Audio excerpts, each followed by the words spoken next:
गाजर घेतला आहे. आपण हे सगळं बारीक कापून घ्यायचं आहे. तुमच्याकडे चॉपर असेल तर चॉपरला तुम्ही सगळं बारीक करून घेऊ शकता. आता ह्याच्यामध्ये 10-12 पाकळ्या लसणाच्या आणि अर्धा इंच आलं टाकलं आहे.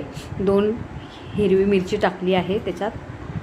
आणि आता हे सगळं आपण चॉपरला बारीक करून घेणार आहोत. चॉपरला बारीक करून घेतलं त्याच्यानंतर आपण आता हे एका वाडग्यामध्ये काढून ठेवायचं.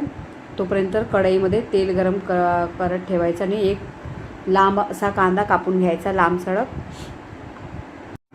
तर असे ह्याच्यामध्ये मी ज्वारीचं पीठ टाकलं आहे आणि हे उंडे तयार करून घेतले आहेत.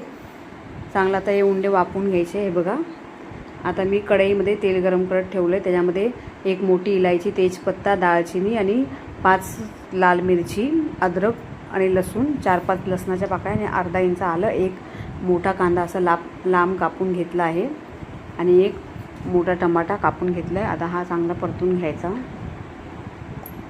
आता हा चांगला परतून घेतला की नंतर मग आपण गॅस बंद करून असा फक्त त्याचा कच्चापणा जाऊपर्यंत परतायचा आहे. नंतर मग आपण हे थंड करून आपण मिश्रण हे आपण मिक्सरला लावून घ्यायचं. आता ते व्हेजिटेबल ठेवले होते त्याच्यामध्ये हळद टाकली, मिरची पावडर टाकली आहे. तुमच्या चवीनुसार टाकू शकता मिरची पावडर, तुमच्या तिखटाला जेवढं पाहिजे तेवढं. आता ह्याच्यामध्ये किचन किंग मसाला टाकला आहे आणि चवीनुसार मीठ टाकलं आहे.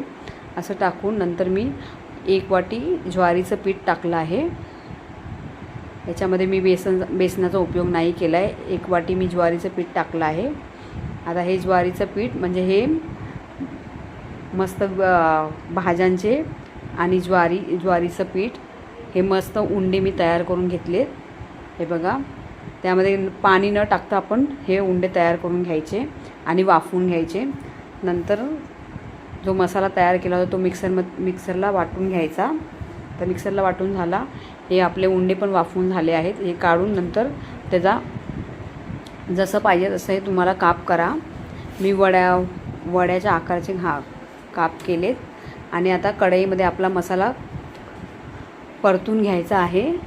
तो माझा व्हिडिओ हे झाला त्याच्याबद्दल क्षमा असावी. आता मसाला परतून घेऊन झाला की थोडंसं त्यात पाणी टाकून मी हे उंडे आपले ह्याच्यामध्ये एक उकळी आली की गॅस बंद करून घ्यायचा आहे आणि चवीनुसार मीठ टाकायचं आहे. बघा, आपले मस्त व्हेजिटेबल उंडे तयार आहेत.